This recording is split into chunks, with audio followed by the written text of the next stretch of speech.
ലഹരി ഇത് മുഖാന്തരം എത്രയോ കുടുംബങ്ങളിൽ എത്രയോ സഹോദരിമാർ വിധവകളായി തീർന്നുകൊണ്ടിരിക്കുകയാണ്. എത്രയോ യൗവനക്കാർമാർ മരിച്ച് മൺമറഞ്ഞുകൊണ്ടിരിക്കുകയാണ്. ഇതിനെല്ലാം കാരണം എന്താണെന്നറിയുമോ? ഈ കേരളത്തിലും അതുപോലെ തന്നെ നമ്മുടെ വയനാട് ജില്ലയിലും ഏറ്റവും കൂടുതൽ ഈ മദ്യപാനം ലഹരികൾ നമ്മുടെ യുവതലമുറയും എത്രയോ കുടുംബങ്ങളുടെ സമാധാനം തിന്നുകൊണ്ടിരിക്കുകയാണ് പ്രിയപ്പെട്ടവര്. എങ്കിൽ ആ മാരകമായ കെണികളിൽ നിന്ന് എങ്ങനെയാണ് നമ്മൾ ഓരോരുത്തരെ രക്ഷപ്പെടുത്തുവാൻ കഴിയുക? പ്രിയപ്പെട്ടവരെ, നമ്മുടെ ബുദ്ധി കൊണ്ടോ നമ്മുടെ ശക്തി കൊണ്ടോ ഒരിക്കലും ആരും രക്ഷപ്പെടുത്തുവാൻ നമുക്ക് കഴിയുകയല്ല. എന്നാൽ ഞാൻ അറിഞ്ഞ ഒരു സത്യമുണ്ട്. അത് അറിയുമെങ്കിൽ നിശ്ചയമായി ഈ മദ്യപാനം ലഹരികൾ ഈ മയക്കുമരുന്നുകളുടെ നടുവിൽ നിന്ന് അവരെ വിടുവിക്കുവാൻ നിശ്ചയമായി കഴിയും. പ്രിയപ്പെട്ടവരെ, നമ്മുടെ സ്വയം സ്വഭാവങ്ങളെ കൊണ്ട് രക്ഷപ്പെടുവാൻ കഴിയില്ല.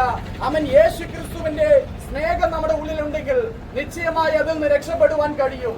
യേശു ക്രിസ്തു നാം വിചാരിക്കുന്നത് പോലെ ഒരു മതത്തിന്റെയോ ഒരു ദൈവമല്ല. യേശു ക്രിസ്തു നമ്മുടെ ജീവിതത്തിന്റെ ചരിത്രത്തെ തന്നെ മാറ്റിത്തിരിക്കുവാൻ അവരെ കൊണ്ട് കഴിയും. ഒരു കാലഘട്ടത്തിൽ മദ്യപാനം അതുപോലെ തന്നെ കഞ്ചാവിനും സിഗരറ്റിനും ബീഡിയിലും അടിമയായിരുന്ന ഒരു വ്യക്തിയാണ് ഞാൻ.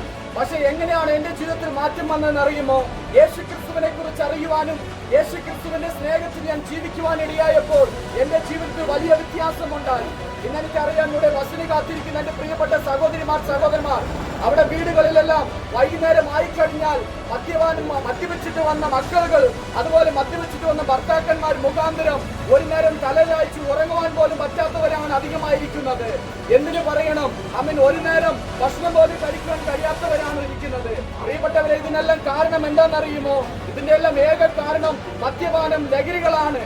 യേശു ക്രിസ്തുവിനെ സ്വന്തം രക്ഷിതാവും പിതാവുമായി നിങ്ങൾ വിശ്വസിക്കുമെങ്കിൽ നിശ്ചയമായി നാം നശിച്ചു പോകാതെ ആ നിത്യമായ ലഹരികളിൽ നിന്നും നാം രക്ഷ പ്രാപിക്കുവാൻ ഇടയാകുമെന്നുള്ള ഒരു ലഘു സന്ദേശം നിങ്ങളോട് പറയുന്നു.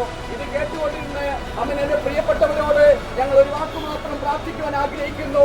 സ്വർഗസ്ഥനായ ഞങ്ങളുടെ നല്ല പിതാവേ, ഈ ബസ് സ്റ്റാൻഡിലായിരിക്കുന്ന എന്റെ പ്രിയപ്പെട്ട സഹോദരന്മാർ അനേക ദിവസം സമാധാനമില്ലാതെ സന്തോഷമില്ലാതെ ജീവിതങ്ങളിൽ കർത്താവേ നെടുവാർപ്പെട്ടുകൊണ്ടിരിക്കുന്ന ഒത്തിരി പേരുണ്ടപ്പാ.